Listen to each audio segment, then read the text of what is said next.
నమస్తే అండి, ఎలా ఉన్నారు అందరూ? బాగున్నారా? నేనైతే బాగున్నానండి. మీ అందరికీ అమ్మవారి ఆశీస్సులు ఎల్లప్పుడూ ఉండాలని కోరుకుంటూ, ప్రతి ఒక్కరికి డబ్బు సంపాదించాలని, కారు కొనుక్కోవాలని, ఇల్లు కావాలని, ఇలాంటి రకరకాల కోరికలు ఉంటాయి. ప్రజెంట్ పరిస్థితులను చూస్తే కనుక చాలా ఆర్థికంగా చాలామంది ఇబ్బంది పడుతూ ఉన్నారు. ఇలాంటి పరిస్థితుల్లో మనం లక్ష్మీ అమ్మవారి అనుగ్రహాన్ని అతి సులువుగా మనం ఆకర్షింప చేసుకోవాలి. అమ్మవారికి కొన్ని ప్రత్యేకమైన పరిహారాలు కనుక మనం చేసుకుంటే చాలా అద్భుతంగా కలిసి వస్తాయి. మనం అనుకున్న కోరిక తప్పకుండా నెరవేరుతుంది. మీకు ఏదైతే ఒక కోరిక అనేది ఉందో, డబ్బు పరంగా ఉన్న ఆ కోరిక కోసం ఈ పరిహారాలు కనుక మీరు చేసుకుంటే తప్పకుండా నెరవేరుతాయని చెప్పుకోవచ్చు. ఇది ఒక సిద్ధి పరిహారం. సిద్ధి పరిహారాలను చాలామంది చేసి రిజల్ట్ అనేది చూస్తూ ఉన్నారు. కాబట్టి దానిలో నుంచి చెప్పుకుంటున్న ఒక 2 పరిహారాలు. ఈ 2 పరిహారాలని అమ్మవారి లక్ష్మీ పూజలో కనుక చేసుకుంటే అద్భుతమైన ఫలితాలు కలుగుతాయి. చాలా సింపుల్గా చేసుకోవచ్చండి. ఎందుకంటే ప్రజెంట్ ఆర్థిక పరిస్థితులతో ఎంతోమంది బాధపడుతున్నారు. ఇన్ని డబ్బులు పోసి అమ్మవారిని ఆకర్షింప చేసుకోవాలంటే కష్టం కదా. అన్ని డబ్బులు పోయకుండానే అమ్మవారిని మన వైపుగా ఆకర్షింపబడేలా, మన ఇంట్లోనే అమ్మవారు ఉండిపోయేలా మనం ఏ రకంగా పూజలో పరిహారాలు చేసుకోవాలనేది కూడా చెప్తానండి. అంతకన్నా ముందు ఒక చిన్న రిక్వెస్ట్, ఈ వీడియోకి ఒక చిన్న లైక్ చేయండి. ఎందుకంటే అలా చేయడం వల్ల మంచి మంచి వీడియోస్ నేను చేసేలా ఎంకరేజ్ చేసినట్లు అవుతుంది. సబ్స్క్రైబ్ కానివారు ఎవరైనా కొత్తవారు ఉంటే కనుక మన ఛానల్లో అనేక రకాలైన సమస్యలకు తగ్గ పరిహారాలు, పూజలు ఉన్నాయి. ఒకసారి మీరు ఛానల్లోకి వెళ్ళి చూసి మీ సమస్యకు తగ్గ పరిహారం కానీ లేదంటే పూజ కానీ మీరు ఎంచుకొని ప్రయత్నించండి. సబ్స్క్రైబ్ కానివారు సబ్స్క్రైబ్ చేసుకోండి, బెల్ బటన్ ప్రెస్ చేయండి, ఆల్ అనే నోటిఫికేషన్ కూడా తప్పకుండా ఆన్లో పెట్టుకోండి. ఓకేనండి, ఇక మన విషయంకి వెళ్దాం. ఈ పరిహారాలని మనం ప్రతి శుక్రవారం చేసుకోవచ్చు. అలానే మనకు పర్వదినాలు వచ్చినప్పుడు, అంటే పౌర్ణమి లాంటి పర్వదినాల్లో కనుక మనం చేసుకుంటే అద్భుతమైన రిజల్ట్ అయితే వస్తుంది. అలాగే ఇప్పుడు మనకి ప్రజెంట్ పౌర్ణమి రాబోతుంది. ఆ రోజున కనుక మనం చేసుకుంటే చాలా చాలా మంచి జరుగుతుందండి. మీకున్న కోరికలు నెరవేరుతాయి. మొదటి పరిహారాన్ని అయితే ఇప్పుడు చూద్దాము. ఇక్కడ ఏంటంటే గుప్పుడు బియ్యం అనేది మనకు కావాలి. అలానే ఒక రాగి చెంబు కావాలి, ఒక తమలపాకు కావాలి. మీరు ఈ పరిహారం చేసేటప్పుడు వాళ్ళు చేసేసారు, వీళ్ళు చేసేసారు, వాళ్ళకి రిజల్ట్ వచ్చేసింది అని ఒక కంగారుతోనూ, మనకు రాలేదు ఈ రిజల్ట్ అని ఒక అనుమానంతోనూ చేయకండి. పరిపూర్ణమైన ఒక నమ్మకంతో మీరు మొదలు పెట్టండి. కొంతమంది చాలా తొందరగా రిజల్ట్ చూస్తారు, కొంతమందికి కాస్త టైం పడుతుంది. ఒకసారి చేయంగానే రిజల్ట్ రాకపోతే ఆ పరిహారం వేస్ట్ అని మాత్రం అనుకోకండి. ఒక 2-3 సార్లు చేస్తే కనుక రిజల్ట్ అయితే చూస్తారు. మొదటి పరిహారం అయితే చూద్దాం. దానికని మీరు అష్టలక్ష్ములతో ఉన్న వెండి చెంబు కానీ లేదంటే నార్మల్గా రాగి చెంబు కానీ తీసుకోండి. నార్మల్గా సాదాగా ఉన్న రాగి చెంబు అయినా తీసుకోండి. చిన్నదైనా పెద్దదైనా ఎంత సైజులో ఉన్నా పర్వాలేదు. ఒకవేళ రాగి చెంబు లేదు, రాగి లోటా ఉంది అంటే కనుక రాగి లోటా అయినా సరే తీసుకోండి. ఆ లోటాని చక్కగా ముందే క్లీన్ చేసుకొని గంధం కుంకుమ పెట్టుకోండి. ఇక్కడ లక్ష్మీ పూజలో చేసుకోవాల్సిన పరిహారం అని అనుకున్నాం కాబట్టి లక్ష్మీ పూజని సాయంత్రం సమయంలోనే మొదలు పెట్టాలి. ఈ పరిహారాన్ని మనం సాయంత్రం సమయంలోనే చేసుకోవాలి. ఈ పరిహారాన్ని నేను సొంతంగా చెప్తున్నది కాదండి, ఇది చాలామంది చేసి రిజల్ట్ చూశారు. అందుకే నేను మీకు చెప్తున్నాను, మీ అందరికీ యూజ్ అవుతుందని. ఈ పూజ ఉదయం చేసుకుంటే అయితే ఫలితం రాదండి. ఉదయం పూట చేయకూడదు, సాయంత్రం వేళల్లో చేయాలి. సాయంత్రం పూట 5 దాటిపోయిన తర్వాతే మనకి సంధ్యా సమయం అనేది వస్తుంది. ఆ సమయంలో మనం చేసుకోవడం వల్ల ఫలితం అయితే అధికంగా వస్తుంది. ఇక మనకు కావాల్సింది కేవలం ఒక రాగి చెంబు అనేది తీసుకోండి, లేదా వెండి చెంబు అయినా తీసుకోండి. తర్వాత బియ్యం తీసుకోండి. చక్కగా రాళ్ళు, రప్పులు, పురుగు, పుట్ర అలాంటిది ఏది లేకుండా చక్కగా మంచి బియ్యం తీసుకోండి. ఎప్పుడైనా అమ్మవారి కలశంలో కానీ అమ్మవారి దగ్గర పెట్టే బియ్యం మాత్రం చాలా శుభ్రంగా క్లియర్గా ఉన్న బియ్యాన్ని పెట్టాలి. బయట కొనుక్కొచ్చి అమ్మవారికి పెట్టని అవసరం లేదు.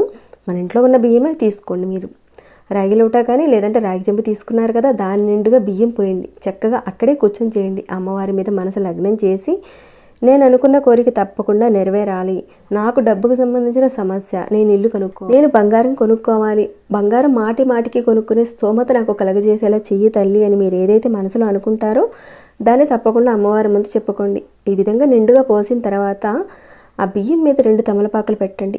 తమలపాకులు పెట్టే ముందు కాస్త గంధం కుంకుమ పెట్టండి. ఈ తమలపాకులు ఏ రకంగా పెట్టాలంటే కాడలు అమ్మవారి వైపుకు ఉండాలి, కొనలు మన వైపుకు ఉండేలా పెట్టుకోవాలి. తర్వాత ఒక 5 రూపీ కాయిన్ తీసుకోండి. 5 రూపీ కాయినే తీసుకోండి. దాన్ని ముందుగా గంగాజలంతో కానీ లేదంటే పసుపు నీటితో కానీ శుద్ధి చేసి కాస్త తుడిచిపెట్టుకోండి. ఆ కాయిన్కి గంధం కుంకుమ పెట్టాలి. అది కూడా ఏ రకంగా అంటే కాస్త ఇక్కడ సుగంధ ద్రవ్యాలకు సంబంధించిన జవాదు పౌడర్ కానీ, పచ్చకర్పూరం పౌడర్ కానీ, పన్నీర్ను కానీ కాస్త పసుపు కుంకాల్లో తడిపి ఆ కాయిన్కి పెట్టండి. పన్నీర్ లాంటిది లేదండి, ఏదీ లేదు అంటే కనుక నార్మల్ వాటర్లో కాసంత మీరు పచ్చకర్పూరం పౌడర్ అయినా సరే కనీసం వేసి చక్కగా పసుపు కుంకాలు పెట్టండి. ఏదైతే మీరు తమలపాకు బియ్యం మీద పెట్టారో ఆ తమలపాకు మీద ఈ కాయిన్ పెట్టండి. మామూలుగా ఒక 10 రూపాయలకు ఒక 20 రూపీస్కు మనకు మంచి చక్కటి జవాది పౌడర్ దొరుకుతుందండి పూజా షాప్లో. తప్పకుండా కనీసం దీనికి యూజ్ చేయడానికైనా సరే తీసుకోండి. లేదనుకుంటే అత్తరు అంటే సెంట్ అంటారు కదా, దాన్ని అమ్మవారి దగ్గర పరిమళాల్ని వెదజల్లేలా ఉంచండి. సుగంధ పరిమళానికి అమ్మవారు చాలా వరకు ఆకర్షింపబడుతుంది కాబట్టి తప్పకుండా అక్కడ పెట్టండి. ప్రతి ఒక్కరి దగ్గర బంగారం ఉండాలంటే కష్టం కదండి. అందుకని బంగారానికి బదులుగా ఇక్కడ 5 రూపాయలు పెట్టి పరిహారం చేసుకుంటున్నాం. 5 రూపాయలు ఎందుకు ఇక్కడ పరిహారానికి వాడుతున్నామంటే 5 అనేది మహాలక్ష్మి అమ్మవారికి ప్రీతిపాత్రమైన సంఖ్య. మహాలక్ష్మి అమ్మవారు పంచమి రోజున పుట్టింది. 5 నెంబర్ అంటే ఆమెకి ఇష్టం. ఈ మధ్యకాలంలో బ్యాంకులో ఒక రకమైన గోల్డ్ కలర్ కాయిన్ కూడా వస్తుందండి. గోల్డ్ కలర్ ఉన్న కాయిన్ని పెట్టండి. ఈ కాయిన్లోకి అమ్మవారిని ఆవాహనం చేసేలా కాస్త అక్షింతలు పెట్టి అమ్మవారిని ఆవాహనం చేసుకొని అమ్మవారికి పూజ చేసుకోండి. సుగంధభరితమైన పూలతో చక్కగా అమ్మవారికి పూజ చేసుకోండి. ఇక నైవేద్యంగా అమ్మవారికి చక్కటి పరమాన్నం పెట్టండి. ఎందుకంటే ప్రతి శుక్రవారం చేసుకునే పూజా పరిహారం కాబట్టి తప్పకుండా ఈ రకంగా చేసుకోండి. ఈ విధంగా చేసుకుని రెండో పరిహారం కూడా చేయాల్సి ఉంటుంది, అది కూడా చెప్తానండి. ఈ 2 పరిహారాలు మీరు చేస్తూ ఉంటే కనుక తప్పకుండా అమ్మవారి అనుగ్రహం మాత్రం మీ మీదనే ఉంటుంది. అమ్మవారు ఎక్కడికి వెళ్ళరండి, మీ ఇంటిని అంటి పెట్టుకుని అక్కడే ఉండిపోతారు. మీరు ఏదైతే ఆర్థిక సమస్యలతో బాధపడుతున్నారో, ఏదో ఒక కోరిక కోరుకుంటున్నారో అది తప్పకుండా నెరవేరుతుంది. ఈ రాగి చెంబులో బియ్యం వేసి కాయిన్ పెట్టకముందు మీరు కొంత ప్రిపేర్ చేసుకోవాల్సి ఉంటుంది. రెండో పరిహారం కానీ మీరు ఒక ప్లేట్ తీసుకోండి. రాగిదైనా వెండిదైనా ఏదైనా పర్వాలేదు, మామూలుగా ఒక ప్లేట్ అనేది తీసుకోండి.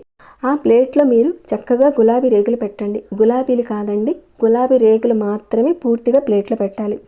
అలా పెట్టిన తర్వాత దాంట్లో కొన్ని కాయిన్స్, 1 రూపీ కాయిన్స్ అవ్వచ్చు, ఏవైనా సరే కొన్ని కాయిన్స్ని ముందుగా శుభ్రం చేసి దాంట్లో పెట్టండి. ఇన్ని వేయాలనేం లెక్కేం లేదు, మీ దగ్గర ఎన్ని ఉన్నాయో అన్నీ పెట్టండి. ఆ ప్లేట్లో వేసి ఆ పూల రెక్కలు కాయిన్స్ అన్నీ వేశారు కదండి, దాని మీద ఒక దీపపు కుందిని పెట్టండి. నార్మల్గా అమ్మవారి దగ్గర 2 కుందులు పెట్టుకొని నేతితో కానీ కొబ్బరి నూనెతో కానీ దీపారాధన చేసుకుంటారు, అలానే చేసుకోండి. ఇక్కడ ఒకే ఒక కుంది అనేది పెట్టుకోవాలి. వెండిదైనా ఇతరిదైనా ఏదైనా పర్వాలేదు. ఒకే ఒక కుంది పెట్టుకున్న తర్వాత 2 ఒత్తుల్ని ఆవు నేతితో తడిపి దీపారాధన చేసుకోవాలి. దీపారాధన చేయడానికి ముందుగానే ఇందాక మనం చెప్పుకున్నట్లుగా రాగి చెంబులో బియ్యం పోసి ఒక 2 తమలపాకులు పెట్టి ఆ తమలపాకుల మీద 5 రూపీ కాయిన్ పెట్టి అమ్మవారిని ఆవాహన చేసుకుని పూజను మొదలుపెట్టాలి. ఇదంతా చేసేటప్పుడు సంకల్పం చెప్పుకుని మీకున్న సమస్యలు పోవాలని, ఆర్థికంగా బాగా ఎదగాలని, మీ యొక్క కోరిక ఏదైనా ఉంటే కనుక చెప్పుకోండి. ఆ రకంగా మీరు చెప్పేసిన తర్వాత అమ్మవారి యొక్క కనకదార స్తోత్రాన్ని తప్పకుండా పఠించండి. ఎందుకంటే మనకి ఇక్కడ డబ్బు కావాలని చెప్పేసి మనం అనుకుంటున్నాం. మనకున్న ఒక కోరిక డబ్బుకు సంబంధించింది కాబట్టి ఆర్థికంగా ఎదగాలి. తప్పకుండా మీరు కనకదార స్తోత్రాన్ని పఠించాలి. ఒకవేళ మీకు నోరు తిరగదు, చదవలేని పరిస్థితి ఉంటే కనుక చాలా వరకు కనకదార స్తోత్రానికి సంబంధించిన ఆడియోస్ ఉంటాయండి. వాటిని ఒకసారి మీరు ప్లే చేసుకొని వింటూ చక్కగా పూజ చేసుకోండి. తొందరపడి మాత్రం స్కిప్ చేయకుండా, చాలా ఉన్నాయండి విషయాలు. ఎండ్ వరకు చూడండి వీడియోని, అప్పుడే మీకు క్లియర్గా అర్థమవుతుంది. ఓకేనండి. ఇక ఇక్కడ లక్ష్మీదేవిని ఆకర్షింప చేసుకోవడానికి అనేక విధి విధానాలు మన శాస్త్రాల్లో చాలా వరకు ఉన్నాయి. వాటిల్లో నుంచి ప్రతి ఒక్కరు చేసుకోగలిగే 2 పరిహారాలని ఇక్కడ నేను మీతో షేర్ చేసుకుంటున్నాను. శ్రీమంతులు అనుకోండి, ఎంతో బంగారంతోనూ వజ్రాలతోనూ వైడూర్యాలతోనూ పూజలు చేసి అమ్మవారిని ఆకర్షింప చేసుకుంటారు. కలిగి ఉన్నవాళ్ళు చేసుకుంటారు. మరి మనలాంటి వాళ్ళ పరిస్థితి ఏంటండి? అంతే సమానంగా ఈ పరిహారాలు చేసుకుంటే అంతే మంచి రిజల్ట్ అయితే మనకు కనిపిస్తాయి. 100కి 100% మాత్రం రిజల్ట్ అయితే ఉంటుంది. ఆ తర్వాత మనం ఏదైతే తయారు చేసుకున్నామో ఆ పూల మీద ఈ కుందిని పెట్టి పూజ అంతా అయిపోయిన తర్వాత చివరిగా అమ్మవారికి హారతి ఇవ్వండి. అమ్మవారికి ఏ రకంగా ఇస్తారో అలానే ఇస్తూ లక్ష్మీ స్తోత్రాన్ని తప్పకుండా చదవండి. ఒక 5 నిమిషాల పాటు ఇవ్వాలి. చాలా వరకు మనం కర్పూరంతో ఇస్తాము, అలానే పచ్చ కర్పూరంతో ఇస్తాం. అలా ఇవ్వడం వల్ల అది తొందరగా కొండెక్కిపోతుంది. ఈ రకంగా మనం ఒక 5 నిమిషాల పాటు అమ్మవారికి సంబంధించిన స్తోత్రాన్ని చక్కగా పాడుతూ హారతి ఇవ్వచ్చు. అలా చేస్తే కనుక అమ్మవారు మన ఇంట్లోనే కొలువై ఉంటుంది. ఇప్పుడు చెప్పుకునే విధంగా ఈ 2 పరిహారాలని ప్రతి శుక్రవారాల్లో, అంటే ఏ నెలలోనైనా సరే వచ్చే శుక్రవారాల్లో చేసుకోవచ్చు. అలానే పర్వదినాల్లో చేసుకోవచ్చు, పౌర్ణమి లాంటి రోజుల్లో చేసుకోవచ్చు, లక్ష్మీ పంచమి రోజున కూడా చేసుకోవచ్చు. ఈ పరిహారం చేయగానే మనకి వెంటనే రిజల్ట్ అయితే రాదండి, కొంత టైం అనేది తీసుకుంటుంది. అలా చేయగానే మనకి రిజల్ట్ అయితే కనిపించదు. చేస్తూ ఉంటే కనుక రిజల్ట్ అయితే తప్పకుండా చూస్తారు. మెల్లిమెల్లిగా మీ ఆర్థిక స్థితిలో మార్పుని అయితే చూస్తారు. మీరు ఏదైతే ఒక కోరిక కోరుకున్నారో అది తప్పకుండా నెరవేరడాన్ని మీరు చూస్తారు. మీరే అంటారు చాలా మంచి పరిహారం చెప్పారని. ఇక మీరు ఏదైతే రాగి చెంబులో బియ్యం పోసి పెట్టారు కదండి, వాటిని ఏం చేయాలి అని మీకు డౌట్ రావచ్చు. అది కూడా చెప్తానండి. ఆ రాగి చెంబులో ఉన్న బియ్యాన్ని నెక్స్ట్ శుక్రవారం మళ్ళీ అమ్మవారికి ఈ విధంగానే పూజ చేసుకుంటారు కదా, కాబట్టి అప్పుడు అమ్మవారికి కాస్త పరమాన్నం వండి అమ్మవారికి నివేదించండి. నివేదించిన పరమాన్నాన్ని ఇంట్లో వారు మాత్రమే తీసుకోవాలి, బయట వాళ్ళకి ఎవరికి కూడా పెట్టకూడదు. అప్పుడే లక్ష్మీ కటాక్షం ఉంటుంది. బయట వారికి నివేదించిన ప్రసాదాన్ని కనుక మీరు పెడితే సరైన ఫలితాలు రావు.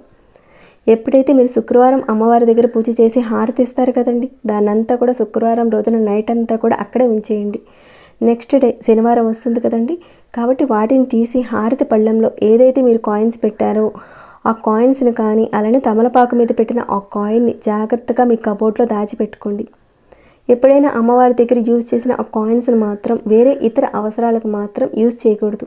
అమ్మవారి దగ్గర పెట్టి పూజించబడిన అలాంటి కాయిన్స్ని మాత్రం మన అవసరాల కోసం యూజ్ చేసుకుంటే కనుక మన ఇంట్లో డబ్బు నిలవదు. చాలామంది తెలియకుండానే చిన్న చిన్న పొరపాట్లు చేస్తారు. కాబట్టి ఈ విషయం కూడా కాస్త మీరు గుర్తుపెట్టుకొని మీరు ఏదైతే పూజలో పెట్టారో ఆ కాయిన్స్ని మళ్ళీ మీరు పూజలో ఉపయోగించుకునేలా మీరు చూసుకోండి. అంతేకాని ఇంటి అవసరాల కోసం మాత్రం ఆ కాయిన్స్ని మాత్రం యూజ్ చేయకండి. మీ యొక్క కోరిక అనేది ప్రతి శుక్రవారం మీరు చెబుతూ ఉండండి. ప్రతి శుక్రవారం చేయాలని అంటారేమో, కుదిరితే కనుక ప్రతి శుక్రవారం చేయండి.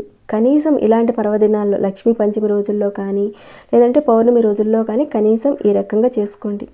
చేసుకుంటే కనుక ఆ అమ్మవారి యొక్క కటాక్షం మీ మీద ఎల్లప్పుడూ ఉంటుంది, మీ ఇంట్లో స్థిర నివాసంగా ఉంటుంది. ఇలా చేస్తూ ఉంటే కనుక మీ కోరిక కొన్ని వారాల్లోనే తొందరలో నెరవేరడానికి అవకాశాలు ఎక్కువ ఉంటాయి. తప్పకుండా ప్రయత్నించండి. మీ యొక్క సమస్యలు తీరిపోవాలని, మీ యొక్క కోరికలు నెరవేరాలని నేను కోరుకుంటున్నాను. మరి ఈ వీడియో మీకు ఎలా అనిపించిందని మాట చెప్పండి. ఇంకేమైనా డౌట్స్ వస్తే కనుక అడగండి, తప్పకుండా రిప్లై ఇస్తాను. ఇంకా లైక్ చేయని వాళ్ళు ఎవరైనా ఉంటే కనుక ఒక చిన్న లైక్ చేయండి. సబ్స్క్రైబ్ కానివారు మన ఛానల్కి సబ్స్క్రైబ్ చేసుకోండి. అలానే ప్రతిరోజు మన ఛానల్లో ఉన్న వీడియోస్ని చూస్తూ ఉండండి. మరొక భక్తి వీడియోలో మళ్ళీ మిమ్మల్ని కలుసుకుంటాను. అంతవరకు సెలవు.